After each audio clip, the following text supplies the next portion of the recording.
إن الحمد لله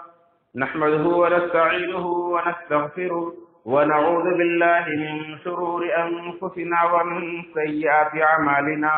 من يهده الله فلا مضل له ومن يضلل فلا هادي له وأشهد أن لا إله إلا الله وحده لا شريك له وأشهد أن محمدا عبده ورسوله أما بعد فإن خير الحديث كتاب الله وخير الهدي هدي محمد صلى الله عليه وسلم وشر الأمور محدثاتها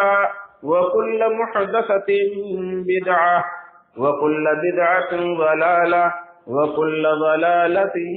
في النار.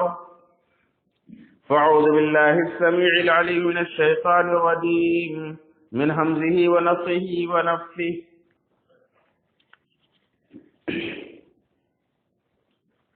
يا أيها النبي إذا طلقتم النساء فطلقوهن لعدتهن واحصوا العدة.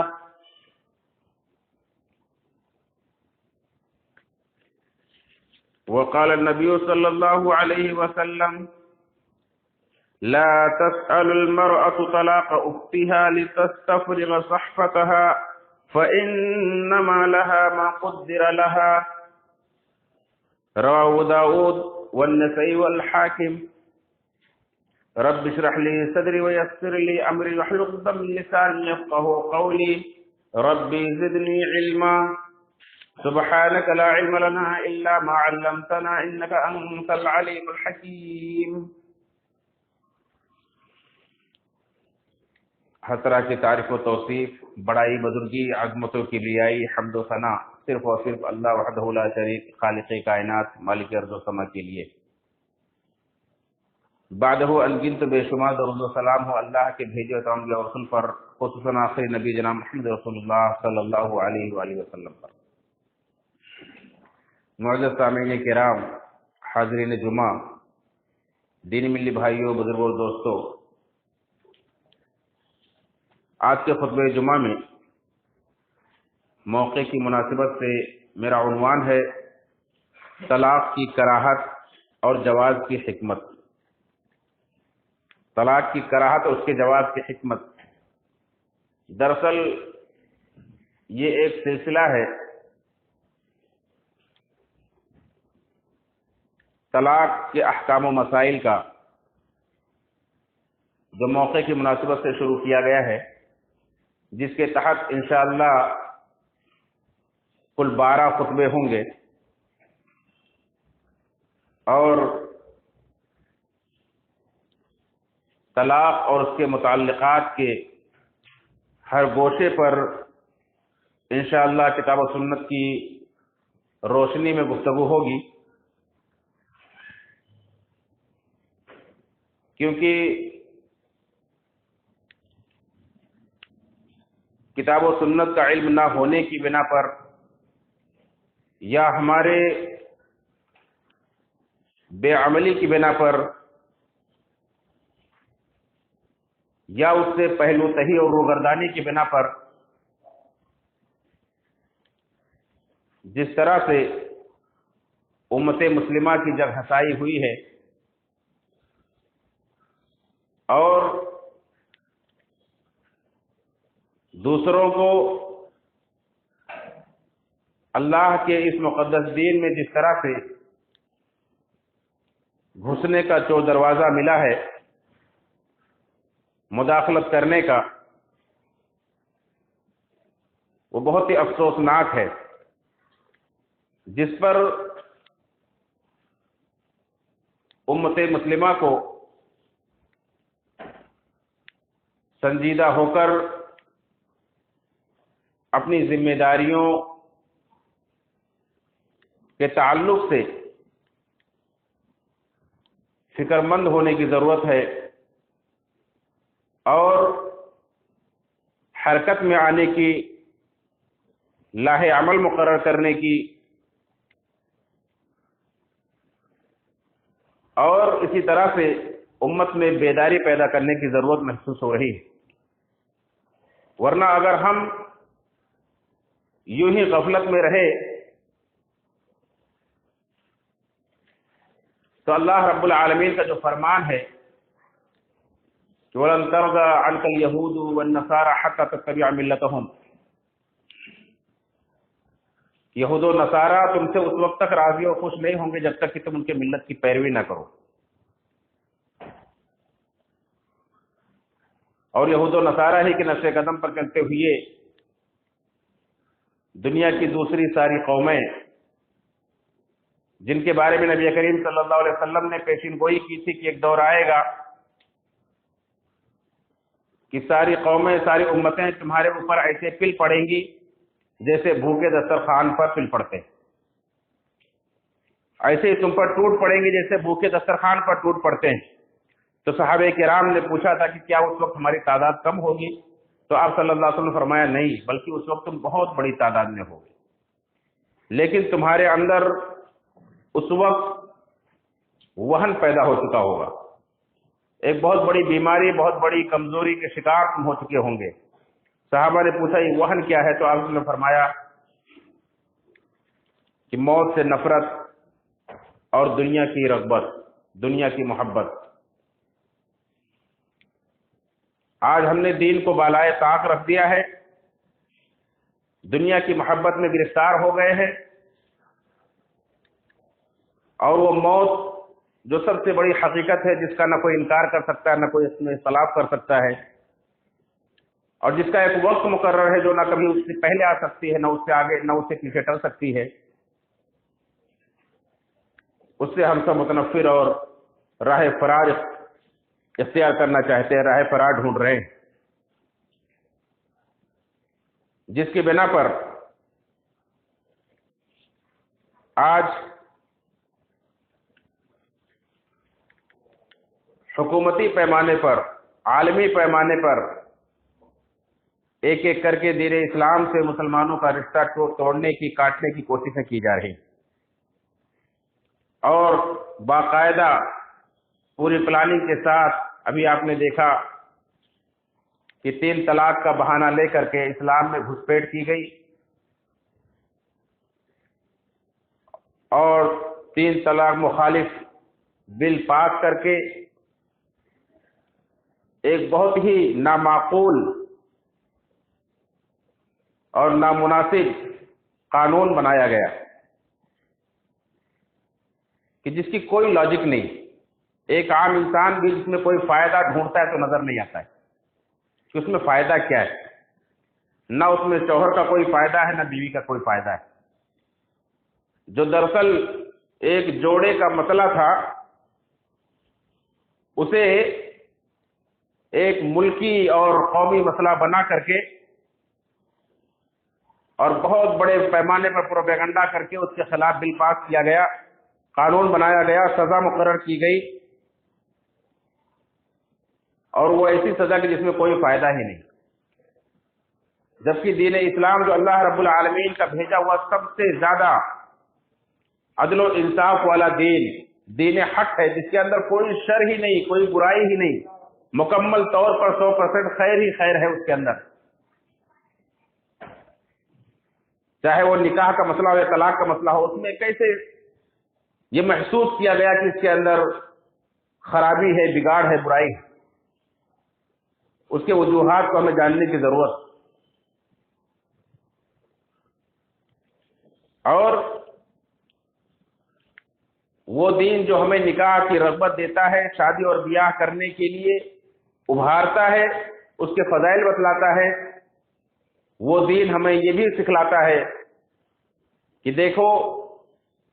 نکاح کا مطلب گھر بسانا جہاں ہوتا ہے وہی گھر اچھے سے بساؤ.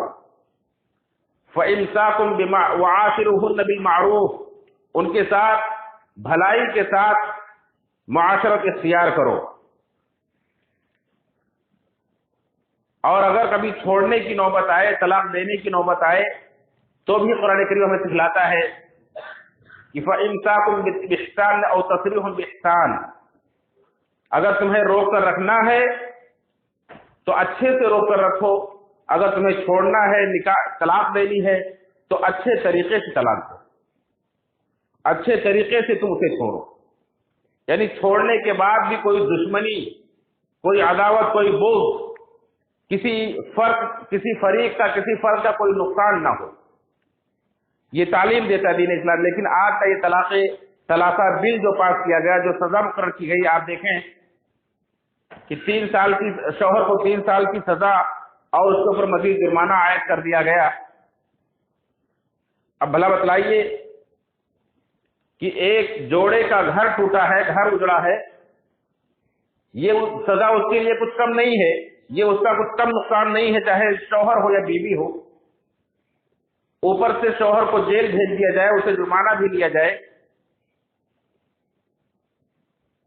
تو یہ ایک اس کے زخم پر یا اس کے درد پر مرہم رکھنے کے بجائے اس پر مزید نمک پھینکا گیا ہے، اس پر اس کے زخم کو مزید کریدا گیا ہے اور مزید اسے تکلیف دی گئی۔ اسی طرح سے کیا وہ بیوی کہ کسی نفرت کی بنا پر، کسی طرح کی ناچاقی کی بنا پر طلاق کے مرحلے سے گزری ہے اور جسے ابھی تک امید ہے کہ ہو سکتا ہے اس کا گھر بچ جائے، اس اپنے شوہر کو جیل بھیجوانے کے بعد، اس سے جرمانہ لینے کے بعد، گورنمنٹ کو اور حکومت کو اسے جرمانہ دلوانے کے بعد، کیا وہ امید رکھ سکے گی کہ اس کا وہ شوہر پھر سے اس کے لیے اس کا شریک حیات بن سکے گا، اس کا ہم سفر بن سکے گا؟ ایک عام انسان بھی سمجھتا ہے کہ نہ تو اس میں شوہر کا کوئی فائدہ ہوا اور نہ ہی بیوی کا کوئی فائدہ ہوا، لیکن یہ زبردستی کا اور نامعقول، نامناسب اور غیر منصفانہ قانون پاس ہو گیا، سزا مقرر ہو گئی۔ ایسا کیوں ہوا؟ اس کی وجوہات کیا ہے، یہ ہمیں جاننے کی اور اس کے ازالے کی ضرورت۔ انشاءاللہ 12 خطبات آپ اس تعلق سے سنیں گے اور اس کے درمیان بہت ساری باتیں آپ حضرات کے سامنے آئیں گی، اس کے حل، اس کے ازالے کے طور پر، اور اس نامنصفانہ اور اس نامناسب، نامعقول سزا اور اس فیصلے سے بچنے کے لیے، اس کو کمزور کرنے کے لیے، اس کو بے اثر ثابت کرنے کے لیے ایک مسلمان، ایک سمجھدار اور انصاف پسند مسلمان، ایک دین سے ذرا سی بھی الفت و محبت کرنے والا، دین غیرت رکھنے والا مسلمان کیا طریقہ کار اپنا سکتا ہے، یہ انشاءاللہ آپ مختلف مواقع پر سنیں گے۔ اب میں اپنی تمہید کو زیادہ لمبا نہ کرتے ہوئے اپنے اصل موضوع کی طرف آتا ہوں، جو آج کا ہمارا اس سلسلے کا پہلا خطبہ ہے اور اس کا پہلا عنوان ہے کہ طلاق کی کراہت اور اس کے جواز کی حکمت کا بیان۔ طلاق یہ اگرچہ دین اسلام کے اندر جائز ہے، طلاق اگرچہ دین اسلام کا ایک حکم ہے، دین اسلام کا ایک مسئلہ ہے، لیکن یہ پسندیدہ نہیں ہے، محبوب نہیں ہے، اتنا افضل نہیں ہے کہ جس طرح سے دوسرے نیک اعمال کی طرف اور دین اسلام کے دوسرے احکام کی طرف رغبت دلائی جاتی ہے، ابھارا جاتا ہے، اس کی طرف کسی کو ابھارا جائے، بلکہ ایک مجبوری میں لیا گیا فیصلہ ہے اور ایک بڑے فساد سے بچنے کا ایک ذریعہ اور راستہ ہے۔ ورنہ طلاق یہ اللہ، اس کے رسول صلی اللہ علیہ وسلم کی نگاہ میں اور اس جوڑے کی نگاہ میں جو نکاح کے ذریعے سے وجود میں آتا ہے، شادی کے ذریعے سے وجود میں آتا ہے، اور ایک باغیرت معاشرے کی نگاہ میں پسندیدہ نہیں۔ اسی لیے آپ اکثر و بیشتر جمعہ کے خطبات میں نکاح کے فضائل، نکاح کی رغبت اور شادی پر ابھارنے والے بیانات سنتے ہیں، لیکن طلاق دینا چاہیے، طلاق بھی دین کا ایک حصہ ہے، اس پر عمل کرنا چاہیے، اس کے تعلق سے آپ کو کوئی رغبتی بیان سننے کو نہیں ملتا ہوگا۔ یہ اس بات کی خود دلیل ہے کہ طلاق کوئی پسندیدہ عمل نہیں ہے۔ نکاح کی فضیلت، نکاح کی رغبت اور نکاح کی طرف کثرت سے اللہ کے رسول صلی اللہ علیہ وسلم کی ایک فرامین جو نکاح کرنے کی طرف لوگوں کو آمادہ کرتے ہیں. جیسے اللہ کے رسول صلی اللہ علیہ وسلم کا فرمان ہے کہ اے نوجوانوں کی جماعت، تم میں سے جو خرچ کی طاقت رکھتا ہو وہ نکاح کر لے، اس لیے کہ نکاح اس کے شرمگاہوں کی حفاظت کرنے والا اور اس کے نگاہوں کو نیچا کرنے والا ہے، نگاہوں کو جھکا دینے والا ہے. جو نکاح کے خرچ کی طاقت نہ رکھتا ہو تو اسے چاہیے کثرت سے روزے رکھے، وہ اس کی خواہشات کو دبا دے گا. تو اللہ کے رسول صلی اللہ علیہ وسلم نے خود نکاح کی رغبت دلائی، بلکہ یہاں تک فرمایا کہ جو مسلمان، جو صاحب ایمان نکاح کے مرحلے سے گزر جاتا ہے، شادی کے بندھن میں بچ جاتا ہے، تو اپنے آدھے ایمان کو مکمل کر لیتا ہے. اس کا آدھا ایمان مکمل ہو جاتا ہے. اب آدھے میں چاہیے کہ وہ اللہ سے ڈرے. یعنی نکاح اتنا افضل ترین عمل ہے کہ اس کے ذریعے سے ایک مسلمان کا آدھا ایمان مکمل ہو جاتا ہے. تو آپ خود اس سے اندازہ لگائیں کہ اس کا اپوزٹ جو ہے، اس کا خلاف جو ہے طلاق، وہ کتنا ناپسندیدہ ہے. کہ اگر ایک بتایا گھر، ایک شادی شدہ جوڑا طلاق کے مرحلے سے گزر جائے، دونوں میں جدائی کرا دی جائے، تو ان کا وہ ایمان جو مکمل ہوا تھا وہ ختم ہو جاتا ہے، وہ اس نعمت سے محروم ہو جاتے ہیں. یہ خود اس بات کی دلیل، نکاح کی فضیلت خود اس بات کی رہنمائی کرتی ہے کہ طلاق ایک مکروہ اور ناپسندیدہ عمل، طلاق سے حتی الامکان بچنا چاہیے. اس لیے آگے آپ انشاءاللہ سنیں گے طلاق شرعی کیا ہے، اس کے تعلق سے آپ سنیں گے کہ کس طرح سے قدم قدم پر ایسی رہنمائی کی گئی ہے کہ طلاق کی نوبت آنے ہی نہ پائے، جہاں تک ہو سکے طلاق سے بچنے کی کوشش کی جائے. اس کے علاوہ بہت سارے واضح طور پر اللہ کے رسول صلی اللہ علیہ وسلم کے فرامین ہیں جو ہمیں طلاق کی ناپسندیدگی کے بارے میں خبر دیتے ہیں. جیسے اللہ کے رسول صلی اللہ علیہ وسلم نے ایک حدیث کے اندر فرمایا، ان اعظم الذنوب عند اللہ رجل تزوج امرأة فلما قضى حاجته منها طلقها وذهب بمهرها. کہ اللہ کے نزدیک سب سے بڑا گناہ، اللہ کے نزدیک سب سے بڑا گناہ یہ ہے کہ کوئی آدمی کسی عورت سے نکاح کرے، اس سے اپنی ضرورت، اپنی خواہش پوری کرے، پھر اس کے بعد اسے طلاق دے دے اور اس کی مہر بھی ختم کر لے. یہ سلسلۃ الاحادیث صحیحہ کی حدیث ہے. امام حاکم نے بھی اسے روایت کیا، امام بہقی نے بھی روایت کیا ہے. اس کے راوی ابن عمر رضی اللہ تعالیٰ عنہما ہیں کہ اللہ کے نزدیک سب سے بڑا گناہ یہ کہ کوئی آدمی کسی سے عورت سے نکاح کرے، اپنی ضرورت پوری کرے اور اس کے بعد پھر اسے طلاق دے دے. تو یہ گناہ ہے. کیا مطلب ہوا؟ مطلب یہ کہ بلا وجہ کے، بلا کسی سبب کے، صرف اپنے خواہش کی پیروی کرتے ہوئے اس نے نکاح کیا اور نکاح کرنے کے بعد وہ خواہش پوری ہو گئی تو بلا کسی گناہ کے، بلا کسی سبب کو اس نے طلاق دے دیا. طلاق دینے کی بھی معقول وجہ ہونی چاہیے، اس کا صحیح طریقہ ہونا چاہیے. اگر بلا وجہ کوئی طلاق دیتا ہے تو صرف یہی نہیں کہ گناہ کرتا ہے بلکہ بہت بڑے گناہ کا مرتکب ہوتا ہے. ان اعظم الذنوب عند اللہ کہا گیا ہے کہ اللہ کے نزدیک بہت بڑا گناہ ہے، یہ کبیرہ گناہوں میں سے. تو طلاق یہ خود اللہ کی نگاہ میں بہت ناپسندیدہ عمل ہے. اسی طرح سے ایسی عورت کے بارے میں کہا گیا جو عورت بلا وجہ اپنے شوہر سے طلاق کا مطالبہ کرتی ہے، اس کے بارے میں کہا گیا کہ جنت تو کیا، جنت کی خوشبو سے بھی محروم کر دی جائے گی. جنت کی خوشبو بھی نہیں پا سکے گی، حالانکہ جنت کی خوشبو بہت دور دور سے آ رہی ہوگی. یہ ابن ماجہ کی اور ترمذی کی، ابو داؤد کی روایت ہے. ثوبان رضی اللہ عنہ کے راوی ہیں، فرماتے ہیں کہ اللہ کے رسول صلی اللہ علیہ وسلم نے فرمایا، ایما امرأة سألت زوجها طلاقا من غیر بأس فحرام علیها رائحة الجنہ. کہ جو عورت اپنے شوہر سے بلا کسی وجہ کے، بلا کسی سبب کے، بلا کسی تکلیف کے اس سے طلاق کا مطالبہ کرتی ہے تو ایسی عورت پر جنت کی خوشبو بھی حرام ہے. یعنی نہ مرد بلا وجہ کے طلاق دے سکتا ہے، نہ عورت بلا وجہ کے اپنے شوہر سے طلاق کا مطالبہ کر سکتی ہے، خلا کا مطالبہ کر سکتی ہے. بلکہ ایسی عورت کو ایک روایت کے اندر، یہ ترمذی کی ہی روایت ہے، اس کے راوی ثوبان رضی اللہ تعالیٰ عنہ ہی ہیں، کہا گیا کہ المختلعات ہن المنافقات، جو عورتیں اپنے شوہروں سے خلا طلب کرتی ہیں یہ عورتیں منافقہ ہیں، یعنی بلا وجہ کے عورت جو اپنے شوہر سے طلاق کا مطالبہ کرے تو ان سے خلا کہا جاتا ہے،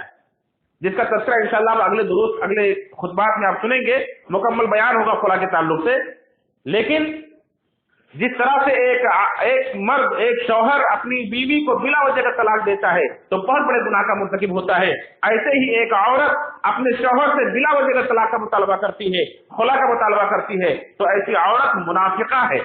ایسی عورت کو شریعت میں منافقہ کہا گیا ہے، اور اس کو جو عیب سنائی گئی کہ جنت کی خوشبو سے بھی محروم کر دی جائے گی۔ اسی طرح سے یہ تو میاں بیوی کی بات رہی، اگر تیسرا کوئی فرد بھی کسی مرد کو، کسی عورت کو اس بات پر اکسائے کہ دونوں میں جدائی ہو جائے، دونوں میں تفریق ہو جائے، تو پھر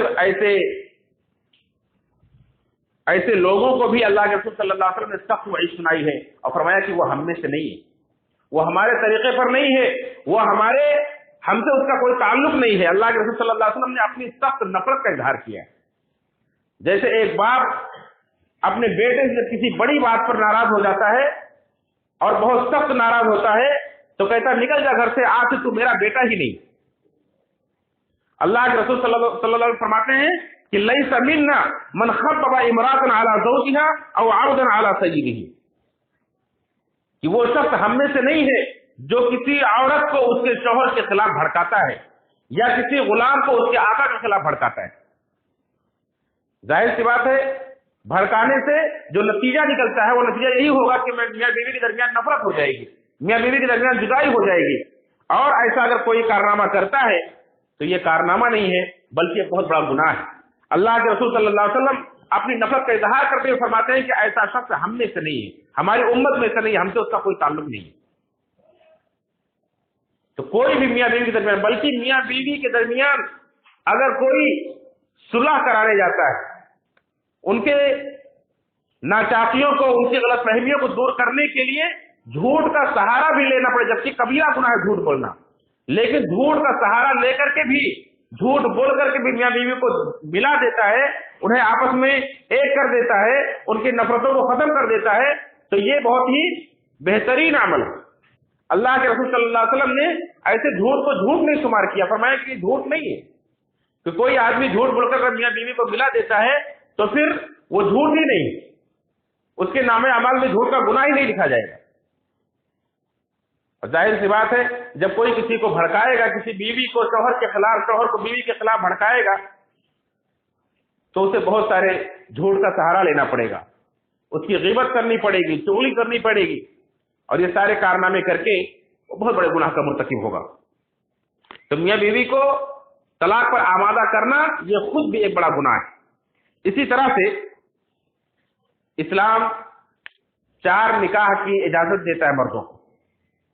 لیکن اس کے لیے بھی کنڈیشن ہے، اس کے لیے بھی شرائط ہیں کہ آدمی کو یہ اطمینان ہو، اس کے پاس استطاعت ہو، طاقت ہو کہ وہ عدل کر سکے گا، تب تو وہ کرے۔ اگر اسے طاقت نہیں ہے، اسے خطرہ ہے کہ میں سب کے درمیان عدل نہیں کر سکوں گا، تو ایک ہی پر اکتفا کرے، ایک ہی پر اکتفا کرے۔ اور اسی طرح سے ایک عورت پر جو کسی آدمی کی، کسی مرد کی دوسری بیوی بننے جا رہی ہو، تیسری بیوی بننے جا رہی ہو، یعنی پہلے سے اس کی زوجیت میں، اس کے نکاح میں ایک بیوی موجود ہو اور دوسری عورت اس سے شادی کرنا چاہتی ہو، تو یہ شرط نہیں لگا سکتی ہے کہ پہلے تم اپنی پہلی بیوی کو طلاق دو تب میں تم سے نکاح کروں گا۔ اسلام منع کرتا ہے کہ طلاق کا مطالبہ ایک عورت نہیں کر سکتی اپنی بہن کے لیے، ایک مسلمان عورت کے لیے کوئی دوسری مسلمان عورت سے مطالبہ نہیں کر سکتی ہے کہ کہے کہ اپنی پہلی بیوی کو طلاق دو تب میں تم سے نکاح کروں گا۔ یعنی طلاق کا مطالبہ کرنا اللہ کی نگاہ میں کتنا پسندیدہ ہے۔ کسی بھی طرح سے طلاق کی نوبت آئے، طلاق کے مرحلے سے ایک مسلمان گزرے، یہ اللہ کو پسند نہیں ہے، یہ اللہ کو محبوب نہیں ہے، چاہے اس کے پیچھے آدمی اپنی سمجھ سے اور اپنے حساب سے کتنا زیادہ فائدہ اور کتنا زیادہ منافع سمجھ رہا ہو، لیکن اللہ کی نگاہ میں وہ گناہ ہی ہے۔ اس لیے اللہ کے رسول صلی اللہ علیہ وسلم نے فرمایا لا تسأل المرأة طلاق اختها لتستفرغ صحفتها فإنها لها ما قدر لها۔ یہ بھی ابو داؤد کی روایت ہے،